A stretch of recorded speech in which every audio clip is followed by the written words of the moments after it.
everyone, it's Jessica. Thanks for being with me here today. So today I have these two photos of my daughters from a couple of years ago when they were participating in a summer running club. So a little bit more about the photos later.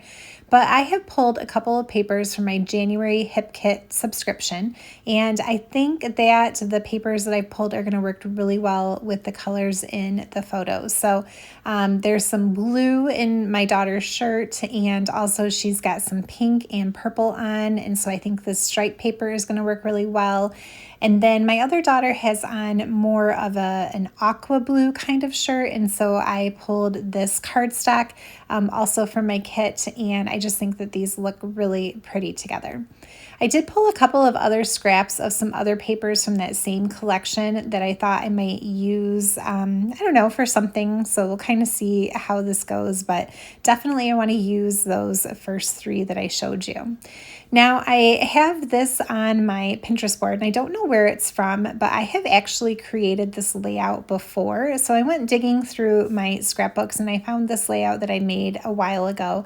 And I think I'm going to go ahead and kind of scrap lift my own ideas from working off of this sketch. I had done a little bit of machine stitching around my pattern paper. I used a stencil with some texture paste to kind of put down those circles that you see in the sketch. And so I'm going to kind of really follow what I have done before here. All right, I also pulled just a couple of different die cuts and ideas, the things from that same kit that I might use, and I think I'm ready to go ahead and get started. So I went ahead and cut my paper down to 6 inches, and then I added a little bit of ink distressing to the edge and some machine stitching around the edge as well. And then I took 2 strips of that striped paper, and I figured I could save a little bit of paper here because you're only going to see them peeking out from either side. And so I cut them a little bit bigger than I really needed them to show. That way I could layer this blue floral paper over the top. And now that I have this down, I'm going to go ahead and do my stenciling. So I just went looking through some stencils that I had in my stash, and I think this is actually the same one that I used in that other layout that I have already created. And it's got 4 different patterns on it, but I'm going to use the one that's just basically the polka dots. So I'm going to put most of my texture paste over here in the middle to the left of the page. And I'll just use a little bit of washi tape to hold that down in place. And, I really don't pull out my texture paste all that often, but I had a lot of fun doing this. And as I was doing it, I thought to myself, I need to do this more. It's really fast and it adds fun texture, texture paste. And it does dry pretty quickly. So I don't know, it's just something that I don't really ever think about doing. And I need to kind of have it on my list of things to do more often, especially because I feel like texture paste does kind of dry up in the jar pretty quickly. If you don't use it up, then it's just going to go bad. I have had this one for kind of a long time and it's still in pretty good shape, but I know I've had other jars in the past before that, I forget about them, and then when I pull them out to use them, they're kind of dried up. So it's just one of those mediums that, if you've got it in your stash, use it while it's still good. So I went ahead and added a little bit more to 2 other spots on my layout. So now I have that visual triangle. And then I left that to dry for a little while, and now it is ready to go. So the one thing about texture paste is that because it does have that moisture in it, it will kind of buckle the paper a little bit. And I hadn't really done a great job of adhering down that blue floral paper before. So I just used some tape runner mostly in the middle of the paper. So I took a little bit of time to use some liquid glue and kind of sneak it underneath a couple of the edges there to just get everything laying much flatter.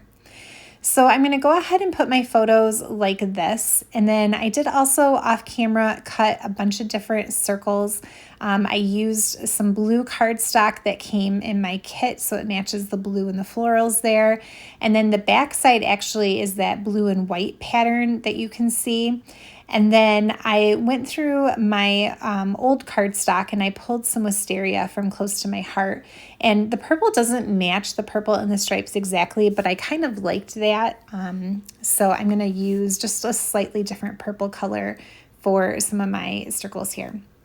And I actually have that other layout that I'd made previously off to the side. So I'm just kind of looking at it as a reference and really, for the most part, copying what I'd done before based on that sketch that I had on my Pinterest board. So I just have a bunch of circles scattered around. I kind of play with that top one for a while, but I end up moving him. You see me putting him there a few times, trying to see if I want to put one up there because I did have one on my other layout. I decided instead to put this blue and white one over to the right-hand side of my photo, but yeah, it was pretty fast and easy. Just thinking about those visual triangles there and trying to make sure I had 3 of each color and pattern and varying up the sizes of the circles for each of them too. So these photos are kind of funny because they're almost the same, except for in the one that's on the right-hand side, my daughters are kind of making sad faces. This was from a few years ago when they participated in a summer running club that met once a week. And they were all gung-ho when we first started. And then after the first practice, my older daughter was like, yeah, she just didn't like running. She wanted to like running, but she didn't. My younger daughter did enjoy it. And we already knew we were going to be missing a bunch of the practices over the summer just from having different plans and camping and things like that. So I made them go when we were available. And, one kid was like, yay, loved it. And the other kid was always like, oh, great, it's time for running club again. But she stuck with it. And at the end of the summer, they got to participate in a little race. So that was a lot of fun. So I've gone ahead and glued all of those down, and I also just pulled a couple of the die cuts that I had with my kit. And now I'm turning my attention to the title.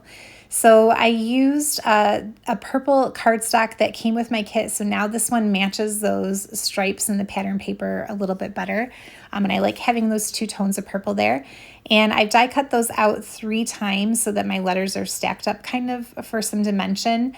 And I'm going to do a combination here of puffy stickers and die cuts. And so I know I have split the word running club, but it's meant to be like summer running club. I just kind of liked the look of having the word summer in the die cuts in a different font in the middle. So my intention was not for it to read running summer club, but whatever. I guess when people are looking at the scrapbook, they can read it how they want to. I also really like that long white sentiment die cut that came with my kit. It says the good, the bad, and everything in between. I thought that was a fun subtitle that really kind of captured the story behind the pictures, which I will put in my journaling. And so I'm just kind of finishing up exactly where I'm going to put these last few little pieces here. Except for that one strip, I really only used the 3 black and white die cut hearts that came in my kit. Everything else was just, circles that I had cut out with my die cutting machine and the pattern paper. So, this layout came together so quickly, not only because I made it before and I had some pretty solid ideas of what I was going to do for it, and I was just kind of copying what I'd done. But I didn't really need to fuss with a whole lot of embellishing. I felt like there was a lot to look at and going on, with the texture paste and the machine stitching and things like that. And the flowers and that one pattern paper are kind of busy that, it didn't need a lot of embellishing. And so it came together very quickly. Now on my original layout, I did have a couple of enamel dots going along with my circles. And so I just grabbed some clear gems and I'm going to put a couple of those around my circle clusters. And that's going to be just about it. I think I end up having 7 total gems here. I was trying to keep it to an odd number and also in 3 spots again for that visual triangle. So, just kind of, again, following what I've done before and some of those little tricks that I use made this come together so quickly. So I hope you guys have enjoyed watching and that you felt inspired. Like I said, I wish I knew where that original sketch came from, where I had saved it from Pinterest. It didn't have any of that information on there. So, but just kind of referring back to the time I've used it before for inspiration was very helpful for me and a lot of fun to kind of see how 2 different layouts followed the same sketch but look very different in the end. All right, guys, thanks for being here with me, and I will see you next time. Happy crafting. Bye.